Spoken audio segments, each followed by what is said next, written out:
l'élection présidentielle française et dans l'élection législative, on s'aperçoit que c'est quand même peut-être pas un plébiscite complet, et donc réutiliser cette élection pour dire, voyez, maintenant il n'y a plus aucun problème en Europe, d'ailleurs le Brexit, on s'assied dessus, et en effet on peut traiter Theresa May comme une paria, c'est assez problématique. Deuxième point. En même temps, Natacha Polony, ce qui a fait tomber Marine Le Pen, c'est l'euro.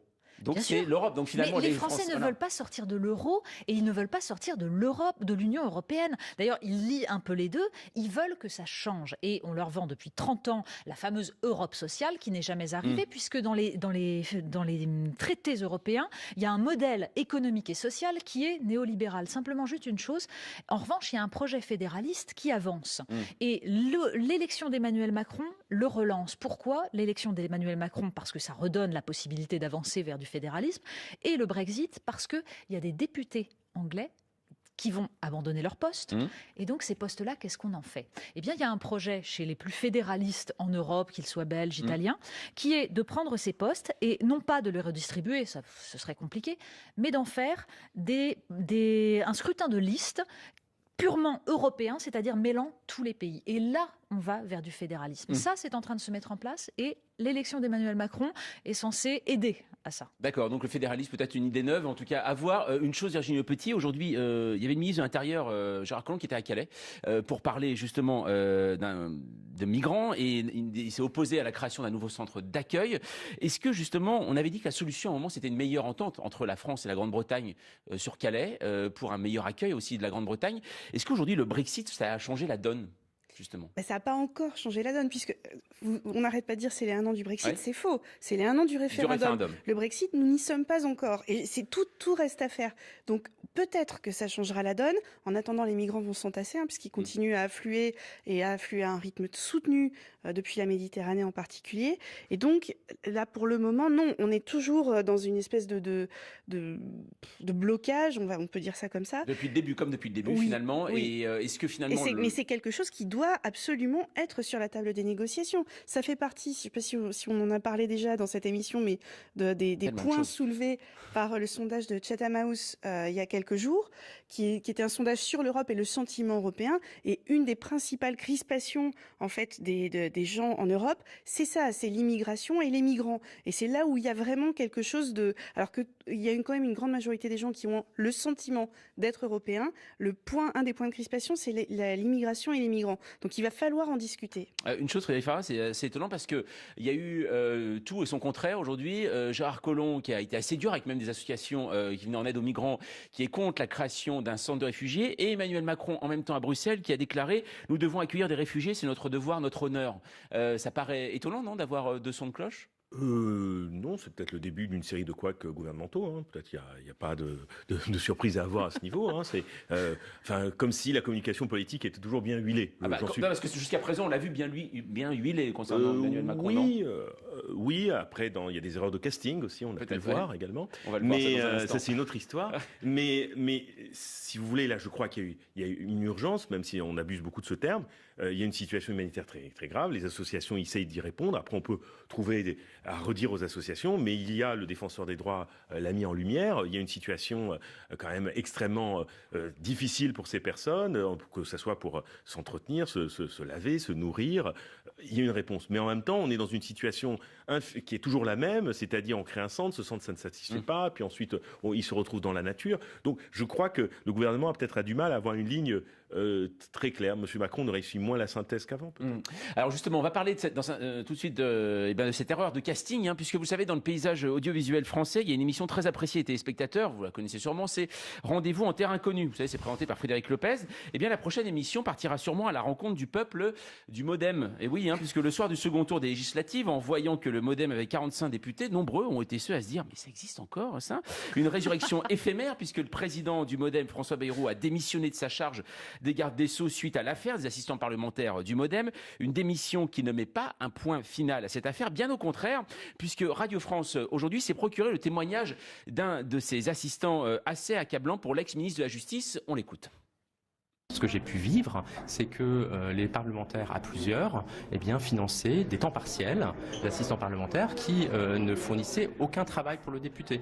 Donc un témoignage recueilli par Élodie Guéguin. Donc ce témoignage est anonyme aujourd'hui, mais Sonic Kemener, c'est à charge, on l'a entendu, contre François Bayrou. Là, ça se complique, non ? Oui, bien sûr, ça se complique, mais bien sûr.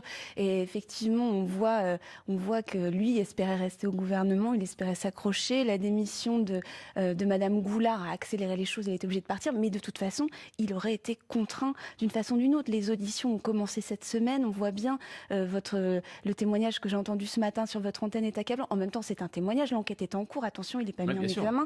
Il faut rester, il faut attendre que la justice avance. Mais ce qui est très compliqué dans cette histoire, c'est que il commence d'ailleurs à reconnaître, même s'il ne le dit pas si clairement de ça. Écoutez ce qu'il a dit aujourd'hui dans une interview à Sud-Ouest. Il dit on a recasé des salariés du Modem. Alors il ne dit pas il y a eu des emplois fictifs. D'ailleurs, ce n'est pas des emplois fictifs au Modem, c'est des emplois fictifs qui dépendent du Parlement européen.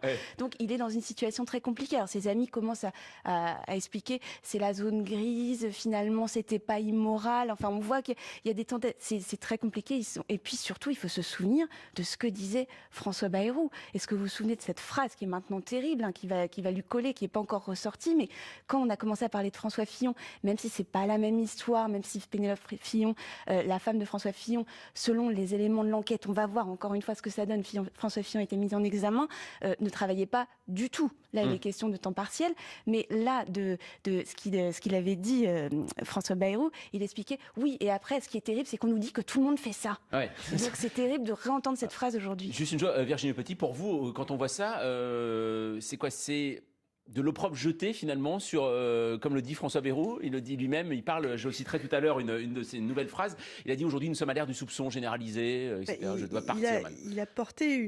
Il était en train de porter une loi sur la moralisation de la vie politique.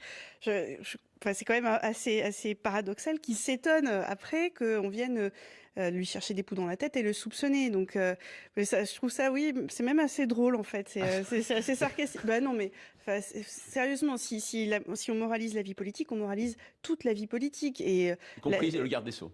Bien sûr, en premier, le garde des Sceaux, ça me semble d'une logique imparable, mais bon, peut-être que c'est la mienne de logique. Non, on va revenir sur l'affaire du Modem. Dans un instant, nous parlons des nouvelles révélations autour du Modem, le parti de François Bayrou, puisque ce matin, Radio France s'est procuré le témoignage d'un assistant parlementaire, un ancien assistant parlementaire du Modem, qui confirmerait donc les soupçons autour des pratiques d'assistants parlementaires on va pas dire fictif, mais voilà, travaillant à la fois pour le Parlement européen et pour les campagnes du Modem. Natacha Polony, il y a également François Bayrou qui a donné une interview à Sud-Ouest aujourd'hui.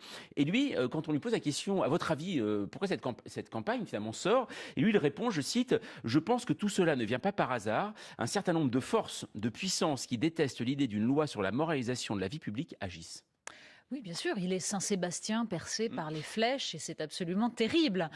Surtout de la part de quelqu'un qui trouvait scandaleuse la défense de François Fillon pendant la campagne. Ça pose plusieurs problèmes, cette histoire. Premier problème, en effet, la question de la pureté en politique, l'exigence de pureté portée par François Bayrou dans toute sa vie politique, parce que quand on exige la pureté, on court toujours le risque de se faire épurer soi-même par un encore plus pur. C'est Danton allant à l'échafaud et passant sous les fenêtres de Robespierre et lui disant « Tu me suis, Robespierre, dans 3 mois ». C'était pas faux. Et donc, deuxième point, le problème est de savoir si réellement cette pratique est généralisée ou pas, cette pratique d'assistant parlementaire. Parce que souvenez-vous, pendant la campagne, il y avait certes Fillon, c'était pas la même question, mais on en a surtout beaucoup fait sur les assistants parlementaires du Front National. Ouais. Or, le problème est exactement le même, c'est-à-dire qu'on sait très bien que les petits partis politiques utilisent les assistants parlementaires du Parlement européen parce qu'ils n'ont pas de quoi se payer des permanents. C'est tout. Alors, pour aller dans votre sens, Natacha Polony, il y a eu, on a eu l'interview de Charles de Courson, donc qui est un ancien député, ou peut-être est-il encore député UDI, qui lui, justement, dit à un moment, il va falloir qu'on en parle, justement, de ces pratiques, et lui ne parle pas seulement des petits partis. Il parle aussi de, finalement, une pratique peut-être du monde ancien, c'est ça qu'on peut dire, pour vous? Est-ce que c'est des pratiques, de... Je ne sais pas si c'est le monde ancien. En tout cas, le monde ancien, il y a la persistance du vieux sous le neuf. On le voit bien aujourd'hui avec, François Bayrou. Ces questions de moralisation de la vie politique, les premières lois ont été prises sur le financement des partis, on voit dès la fin des années 80. Donc, c'est quelque chose qui est assez ancien. Et je crois que cette nouvelle loi de moralisation, si elle aboutit, à mon avis, n'en réglera, à mon avis, pas grand-chose. Ce sera la énième loi qui va s'ajouter aux autres. Ce monde ancien, c'est ça la difficulté pour François Bayrou et même pour le gouvernement actuel, c'était de venir en disant on va se débarrasser de ce monde ancien, nous on est propre, et on a déplacé la question politique vers la question de la morale. Et là, ils se sont tendus un piège tout seuls. Et le monde ancien, quand on voit les soutiens aussi de M. Macron, penser que c'est que le monde neuf, c'est vraiment mal regardé. Hein. Oui, non, mais je sais pas pourquoi. Vous avez bien parlé tout à l'heure d'Emmanuel Macron. Vous allez voir, je pense que ça va vous intéresser. Justement, Sosie Kemener, aujourd'hui, est-ce qu'il est totalement hors jeu, François Bayrou, c'est-à-dire politiquement, lui qui a 45 députés, ce qu'il n'a jamais eu, qui était ministre, qui voit aujourd'hui presque ses idées arriver au pouvoir. Alors, c'est pas lui. Oui, c'est ce qu'il dit. Il dit j'ai labouré, voilà. Et puis quelqu'un d'autre est venu. Est-ce qu'il est totalement hors jeu ? Est-ce qu'aujourd'hui, simplement, ce groupe-là de 45 parlementaires MoDem, il sert à quelque chose encore ou pas ? Alors déjà, je serais surprise de savoir combien ils sont. C'est-à-dire que pour l'instant, on a des chiffres, mais vous savez qu'on aura les chiffres définitifs mardi. Et ça discute, c'est-à-dire qu'il y en a certains du MoDem, on va voir qui, par exemple, va être choisi comme président ou présidente de groupe. Certains ne veulent pas que ce soit Marielle de Sarnez, pour les raisons qu'on évoquait tout à l'heure, puisqu'elle a été citée dans cette enquête. Donc, ils préféraient que ce soit Marc Fesneau, qui est secrétaire général du MoDem et qui était prévu depuis très longtemps. François Bayrou lui disait lui-même, ce sera lui. Donc là, c'est difficile pour les députés d'accepter ça. Donc, on sent que certains sont tentés d'aller faire un petit tour chez La République En Marche. Bon, ils seront peut-être dirigés par présidés par Richard Ferrand. Ça, c'est une autre histoire. Donc, donc ça va bouger. Ensuite, il y a la question de savoir combien seront, vous savez, les constructifs. Ça, c'est un terme inventé par Jean-Pierre Raffarin. C'est les députés LR, on va essayer d'être synthétique. Après, on fera la liste dans le prochain débat de tous les groupes, mais en effet. Donc, des députés LR, mais qui sont plutôt pro-Macron et qui ne veulent pas siéger avec les anciens LR qui sont, eux, présidés par Christian Jacob. Et eux, la question est de savoir si eux veulent être plus nombreux que le MoDem. Donc, pour marginaliser François Bayrou et pour dire qu'il n'y a plus du tout besoin de François Bayrou. Mais ce qui les a surpris, d'ailleurs, c'est qu'ils espéraient qu'il y ait une table rase du côté du MoDem et qu'il n'y ait pas du tout de ministre MoDem, même s'ils sont à des postes qui ne sont pas du tout équivalents à ceux qui étaient tenus dans le premier gouvernement. On rappelle garde des Sceaux, ministre des Affaires européennes et ministre des Armées, pardonnez-moi. Donc là, on est sur des postes qui sont beaucoup moindres. Donc effectivement, François Bayrou invente l'histoire d'être encore très présent dans le quinquennat Macron. Macron le laisse dire, le laisse faire, mais on n'est pas dupe de ce qui est en train de se passer. Juste une petite chose, Nacha Polony, sur hier, cette idée qui est arrivée comme ça, comme par hasard, dans la tête de Thierry Solaire, constructif, reprise tout de suite par Christophe Castaner, sur cette fin d'immunité parlementaire.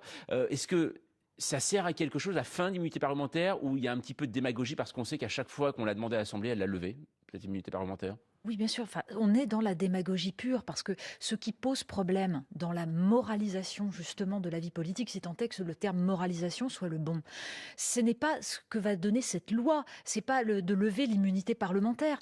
Ce qui nous pose problème, c'est le fait que l'intérêt public, le bien public, est grignoté par des intérêts privés. Or, cette loi ne suffira pas à lutter contre ça. Évidemment qu'il y a des tentatives, mais il faudrait absolument aller au bout de l'interdiction, par exemple, des activités de conseil pour les élus.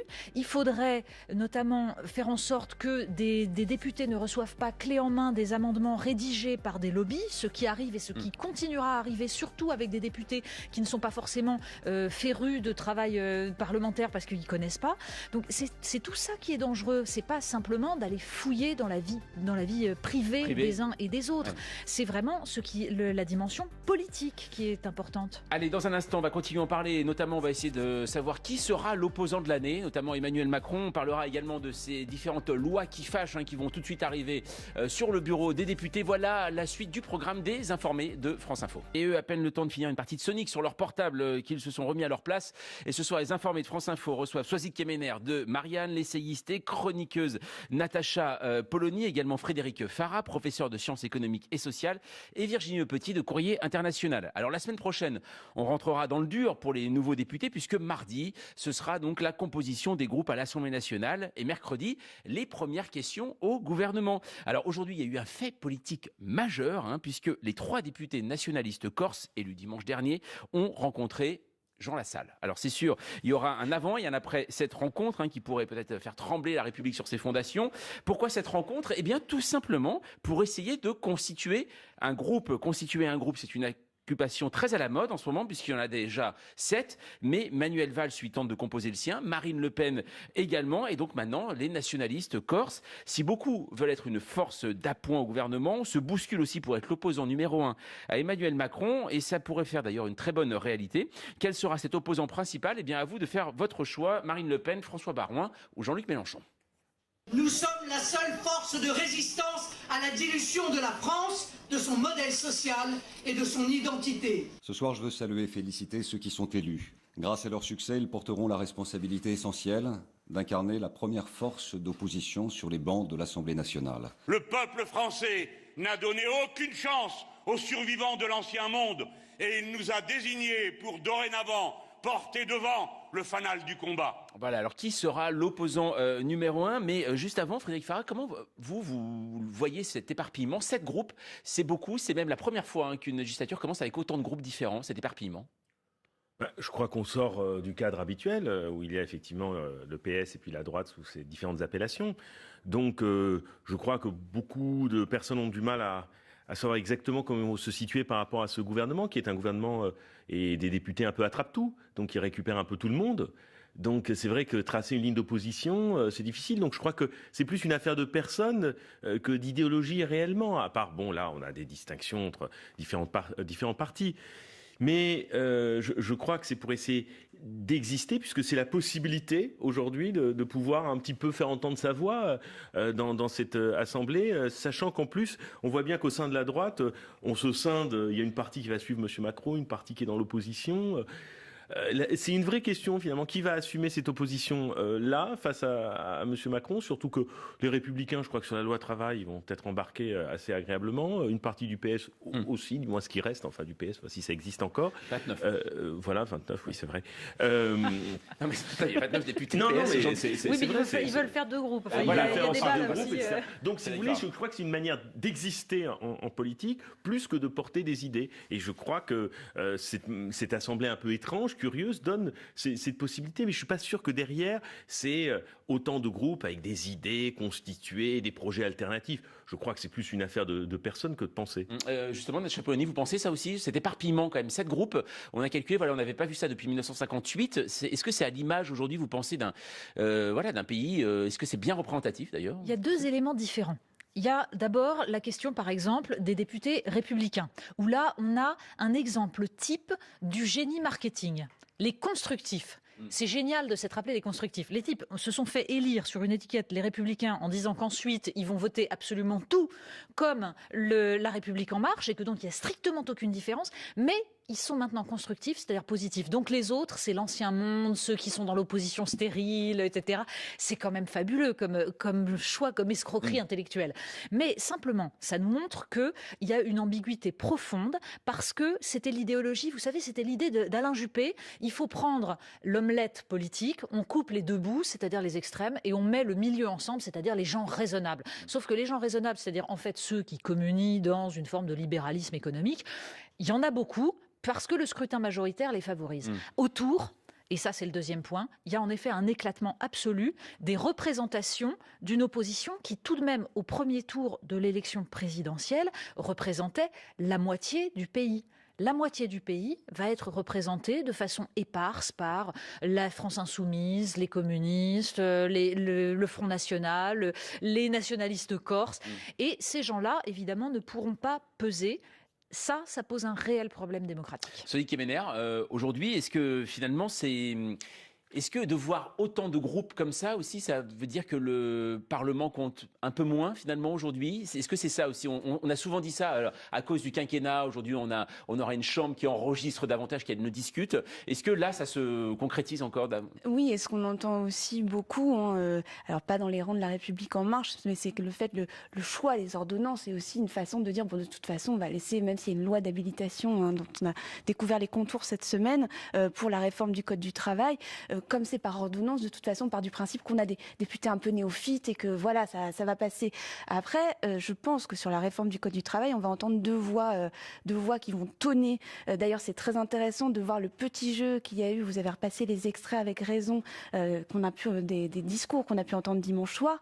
On a entendu aussi Marine Le Pen s'exprimer sur la réforme du Code du travail. On sait qu'elle a auprès d'elle des députés qui ont été élus dans le nord de la France, donc avec une sociologie. Majoritairement d'ailleurs. Voilà, avec une sociologie majoritairement des députés élus dans le nord de la France avec une sociologie d'électorat toute particulière. Donc elle va tonner aussi sur ces questions-là. Donc je pense qu'on va avoir une opposition présente, mais une opposition mouvante. Effectivement, vous avez raison, les Républicains sur la réforme du Code du travail, ils en ont rêvé, donc ils vont rien dire. Ça, c'est évident que mais je pense il va y avoir une espèce de relais. voyez, sur la moralisation, par exemple, il n'y aura pas les Républicains, ça c'est sûr. Non, il y aura les constructifs, parce que c'est eux qu'on fait sur l'immunité parlementaire. Voilà, il y aura les constructifs. Donc on va avoir une opposition tournante, je pense. Je ne sais pas si elle sera efficace, mais elle sera tournante. Virginie Lepetit, vous pensez aujourd'hui, on a souvent parlé avant les législatives du second tour qu'il n'y aurait pas d'opposition. Là, pour vous, est-ce qu'il y a une véritable opposition à l'Assemblée nationale, avec tous ces groupes justement c'est ça, il n'y a pas une opposition constituée et prédéterminée, et on va être sans doute plus dans une politique de réaction et peut-être des accords plus tactiques et suivant les lois qui seront proposées. Donc voilà, après, nous, on a regardé ce que disait la presse étrangère, et ce qui est assez intéressant, c'est qu'elle redécouvre la Constitution de la Ve République, et elle est à nouveau surprise par les pouvoirs accumulés au sein de la République française par le président de la République et pas par Emmanuel Macron. Enfin, on parle d'Emmanuel Macron, mais c'est la République française qui donne autant de poids au président de la République. Et avec cette assemblée, effectivement, ça devient encore plus flagrant. Et parfois, le New York Times est assez effrayé justement par ce qui se prépare sur les ordonnances, en disant il n'y a plus que le Conseil constitutionnel qui est la véritable, non pas opposition, mais qui va pouvoir amender, ou voilà. Et donc parfois ils sont assez effrayés par. Conseil constitutionnel opposition, alors. Voilà. C'est comme ça qu'il faut se dire. Non, mais pas l'opposition, mais au moins qui peut amender les choses. Allez, on continue dans un instant l'info à 20h40, Julie Smul.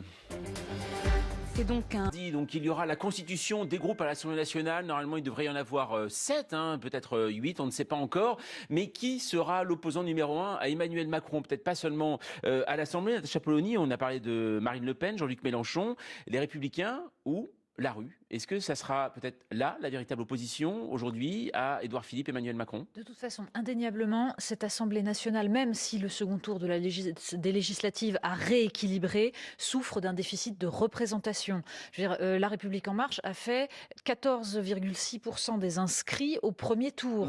C'est quand même dramatique d'avoir ce scrutin majoritaire qui amplifie à ce point-là le manque de représentativité. Du coup, en effet, c'est quand même dans les règles, je veux dire, dans la rue, voilà. Ça risque de se passer. Pourquoi? Parce que de toute façon, on observe dans le pays et dans toutes les couches et dans tous les groupes sociaux, une radicalisation de plus en plus forte. Et on l'a vu avec les manifestations sur la loi travail, on a vu monter une colère qui parfois est absolument incontrôlable et qui devient profondément dangereuse. S'il y a l'impression que le peuple, une part du peuple n'est pas entendue, s'il y a l'impression que le gouvernement veut passer en force, ça risque de mal se passer, et il va falloir vraiment être attentif à cela, pas seulement d'ailleurs sur la réforme du Code du travail. C'est une colère diffuse que personne ne contrôle. Frédéric Farah, pour vous, c'est ça va être les moyens d'expression, parce que si on sait qu'on en trouve toujours finalement des moyens aujourd'hui d'opposition, si ça ne se passe pas à l'Assemblée nationale, ça peut se passer ailleurs justement, par des manifestations, par des présences médiatiques plus fortes. Voilà, ça va se créer différemment d'après vous? Moi, je partage cette analyse, et je pense que la rue va beaucoup s'exprimer, d'autant plus sur l'Assemblée nationale. Déjà avant même cette majorité, on sait très bien dans l'histoire de la Ve République qu'elle avait connu, cette Assemblée nationale, une certaine marginalisation même antérieurement. Et je pense qu'effectivement, ça va une expression dans la rue, parce que si on regarde bien, que ce soit la présidentielle ou législative, qui est majoritaire dans le pays? On va dire la France du non de 2005. C'est celle-ci qui est majoritaire. Et qui ne se retrouve pas dans des projets d'orientation libérale comme le gouvernement veut les porter. C'est toujours ce clivage pour vous qui est là, qui est marquant? C'est celui de 2005, le référendum, la Constitution européenne, c'est ça? Mais pour moi, c'est fondamental. C'est la question européenne qui détermine tout le reste, parce qu'aujourd'hui, la loi travail, c'est l'enfant des directives européennes. Les choix économiques qui sont les nôtres sont déterminés par la question européenne, et qu'aujourd'hui, c'est la minorité, celle qui avait voté oui ou non, qui aujourd'hui, parce qu'il y a cette dispersion dans l'opposition, parce que cette France du non n'arrive pas encore à se traduire de manière organisée à l'Assemblée, par exemple, qui reprend le devant de la scène, qui porte des projets, et que le pays, je crois, ne veut pas. Et donc la rue va être l'occasion de l'exprimer et de le dire clairement. Mais je le répète, pour moi, la question européenne, c'est la question centrale. Virginie Lepetit, pourtant, alors en effet, la rue, on l'a vu donc au moment de la loi El Khomri, il y avait beaucoup de manifestations. Il y a eu des violences, mais les cortèges, finalement, n'étaient pas aussi immenses que dans des précédents conflits. On se souvient en 1995, par exemple, contre Alain Juppé, où là, il y avait carrément une France bloquée. Là, il n'y avait pas une France bloquée. Non, il n'y a pas une unanimité. En revanche, il y a beaucoup plus, c'est exactement ce qu'on disait tout à l'heure, il y a beaucoup plus de violence dans l'expression en fait de la colère et dans l'expression du non ou de l'opposition. Et dans l'entre-deux-tours, il y a eu quand même des manifestations. Moi, je me souviens avoir vu des affiches, alors qui n'étaient pas des affiches officielles. Il faut pendre le banquier. Je pense qu'on est en train de partir sur quelque chose de réellement... Enfin, c'est plus qu'inquiétant. C'est ce qui s'exprime en fait dans ces manifestations. Effectivement, c'est une colère profonde qui n'est pas aussi unanime qu'en 95, on est bien d'accord, mais qui est beaucoup, beaucoup plus violente. Peut-être parce qu'en 95, c'était davantage contrôlé par les syndicats, en fait. Peut-être. Peut-être aujourd'hui un peu moins, Natacha Polony. Et parce qu'en 95, c'était un petit peu la fin d'un monde. C'est-à-dire que ce mouvement-là, il était un mouvement de transition. C'était tout un monde qui ne voulait pas mourir, qui ne voulait pas se voir imposer un système économique. Aujourd'hui, il y a une forme de lassitude, parce qu'il y a beaucoup de Français qui, de toute façon, ont l'impression qu'on leur a imposé ce système économique, quoi qu'il arrive, et qu'ils ne pourront pas lutter. La question, en effet, c'est celle de la constitution d'une opposition qui va capter ce mouvement de colère sans l'emmener vers les extrêmes. Parce que ce qu'on a vu, c'est que les Français, finalement, ne voulaient pas d'être représentés, par exemple, par le Front National. Cette France du non dont vous parlez, elle n'a pas voulu aller là. Donc, elle est inaudible, donc elle est dans la frustration, alors qu'elle se sait au moins à 50%, peut-être majoritaire. Alors, celui qui vient dire, il y a quand même une chose qui est paradoxale, c'est que là, on parle en effet du Front National, de la France insoumise, qui représenterait la colère. Et pourtant, le premier groupe d'opposition à l'Assemblée nationale, ce sont les Républicains. Mais on a l'impression qu'ils sont inaudibles. Ah bah, les Républicains... C'est-à-dire qu'ils se cherchent tellement aujourd'hui, non ? Ils sont dans, je sais pas, une quadruple, une quintuple crise. Imaginez, tout était prévu pour qu'ils remportent la présidentielle. Donc déjà, ils sont déjà dans ce choc-là. L'alternance, c'est fini. Pour eux, en tout cas. En tout cas, c'est pas pour eux, ou c'est pour une partie d'entre eux, mais pas vraiment. Donc, déjà, c'est un choc. Je pense qu'ils sont encore dans cette période de deuil. Quand on discute avec eux, c'est très net. Donc ça, c'est la première chose. Ensuite, qu'est-ce que quelqu'un de droite ? C'est quelqu'un qui veut un chef. Et ben, il n'y a plus de chef. C'est encore reparti. Et d'ailleurs, ils sont en train de se dire quand est-ce que la campagne va commencer ? Je sais pas. Vous imaginez qu'il y a encore une nouvelle campagne qui va commencer pour la présidence des Républicains. Ouais. C'est-à-dire que là, on va avoir à nouveau des soirées électorales. Est-ce qu'ils sont en train de se dire est-ce que c'est possible de faire ça tout de suite ? Donc, pour l'instant, il n'y a pas de chef. Donc, ils sont perdus. Regardez François Baroin, très nettement, même s'il ne l'a pas dit, il va reprendre la présidence de l'Association des maires de France. Il va choisir sa mairie de Troyes.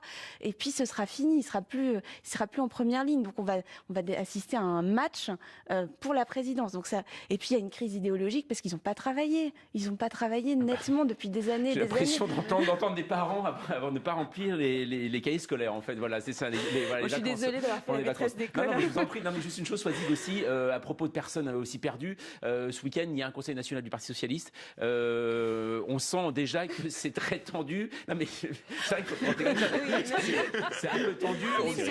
Voilà. Non, mais on sent, alors tout à l'heure, on parlait d'ancien monde, nouveau monde. Là, on voit les deux partis qui sont aujourd'hui totalement perdus parce qu'il y a peut-être eu aussi un problème de réflexion sur leur logiciel même, c'est ça ? Mais bien sûr, mais depuis des années, de toute façon, les partis ne réfléchissent plus. Ils ont externalisé la réflexion à travers les laboratoires d'idées. Alors, ça pouvait être Terra Nova pour le Parti socialiste, ça pouvait être la Fondapol ou d'autres fondations d'autres cercles de réflexion pour les Républicains. Et donc, à l'intérieur des partis, ils ont abandonné aussi le choix du chef puisque c'est passé par les primaires. Donc il n'y a plus rien.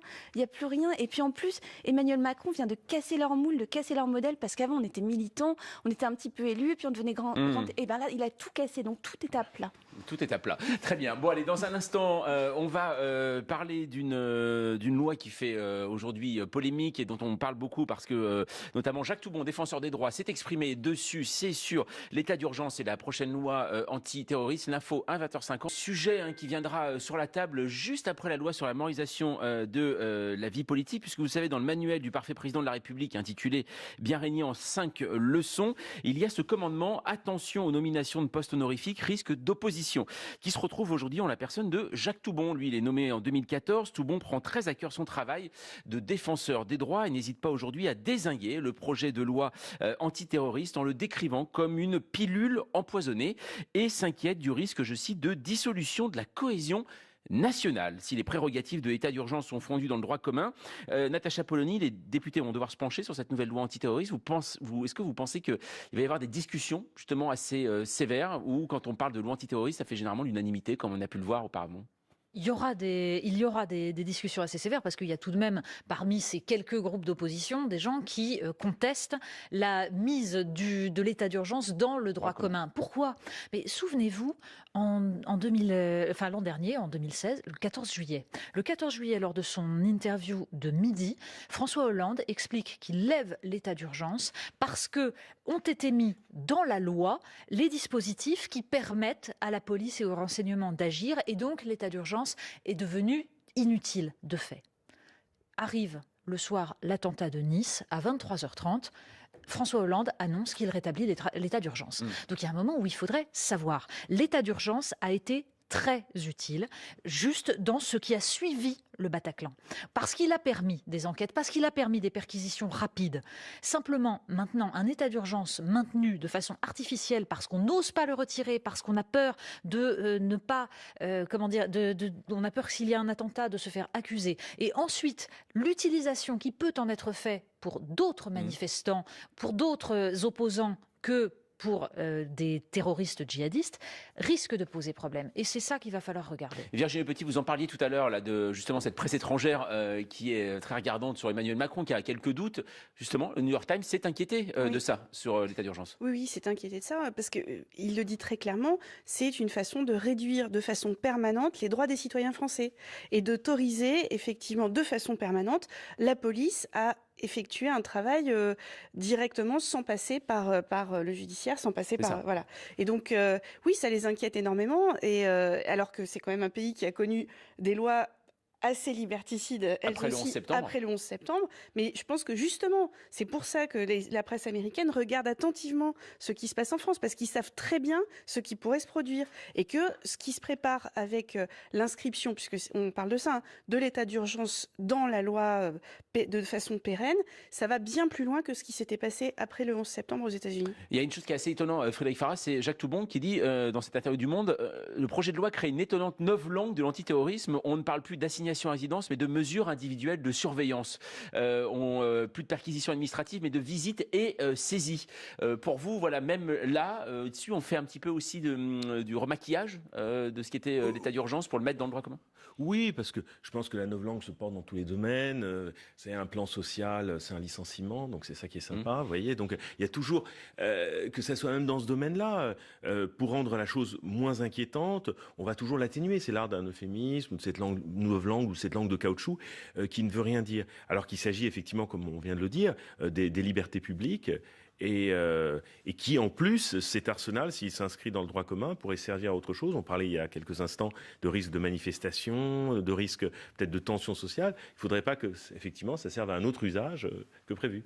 Rapidement, Natacha Polony, parce que je voudrais qu'on entende après celui qui m'énerve. Bien sûr, très rapidement, je pense que le véritable problème ce qui pourrait améliorer la lutte contre le terrorisme ne se situe pas là. Ça peut se situer notamment dans tout l'appareil judiciaire, et on se rappelle qu'il y a eu des erreurs majeures faites sur des djihadistes qui ont été relâchés par des juges des libertés qui n'avaient pas mesuré le risque. C'est là-dessus qu'il faudrait travailler et pas sur la restriction des libertés. Alors, Sophie Kemener, on le voit depuis le début de la campagne, Emmanuel Macron était accusé de ne pas s'engager sur les sujets régaliens. Depuis qu'il est élu, on l'a vu remonter les Champs-Élysées en Jeep, notamment faire une task force autour de lui. Il y a quand même eu déjà 7 lois qui ont été votées sur l'antiterrorisme. Là, il a réagi dans l'émotion, d'après vous, après Londres, on se souvient, c'était Manchester, pardon. Manchester. Oui, il a fait ce qu'il avait laissé entendre qu'il ne ferait jamais. C'est-à-dire qu'il a fait du Sarkozy. Il y a Manchester, on fait cette loi. Vous l'avez rappelé, il y avait une loi juste l'année précédente qui devait déjà faire rentrer une bonne partie des dispositions de l'état d'urgence dans la loi. Donc, quel besoin de cette nouvelle loi? Et maintenant, on va être dans une surenchère à l'Assemblée. On voit déjà que les députés, les Républicains, attention, ligne dure, donc pas les constructifs. Les autres commencent à dire mais ça suffit pas, faut aller plus loin. Donc on va partir dans c'est pas de ça dont on avait besoin effectivement. effectivement, ça va être très difficile, en plus, malgré cette loi, de réussir à dire c'est fini l'état d'urgence, c'est devenu une espèce de doudou, c'est très difficile de s'en débarrasser. Notamment, vous avez rappelé ce qui s'est passé le 14 juillet dernier, et c'est un risque politique malgré tout immense de sortir même si c'est rien, c'est rien, je veux dire, même si toutes les dispositions sont dans la loi, de sortir de l'état d'urgence. Et oui, j'imagine qu'on continuera à en parler, notamment lorsque cette loi sera présentée à l'Assemblée. Les informés de France Info, ça doit se terminer. Merci beaucoup à Natacha Polony d'être passée ce soir. Merci Frédéric Farah. Un petit coup d'œil à nos partenaires. La une de Courrier International, Virginie Le Petit. Nous en parlions, c'est Macron tout-puissant et la presse étrangère qui regarde, inquiète et fascinée, les concentrations des pouvoirs du nouveau président. Voilà, avec une qui est une référence donc à Bruce tout-puissant, bien sûr, avec Jim Carrey. La une de Marianne, Sophie Kiméner. Nous aussi, on fait une référence, on les disait incorruptibles, ils sont les incorrigibles, et je vous laisse deviner qui est en une. Alors, qui ça peut être, je ne sais pas. Allez, Marianne, il est temps pour nous de retrouver Mathéo Maestra.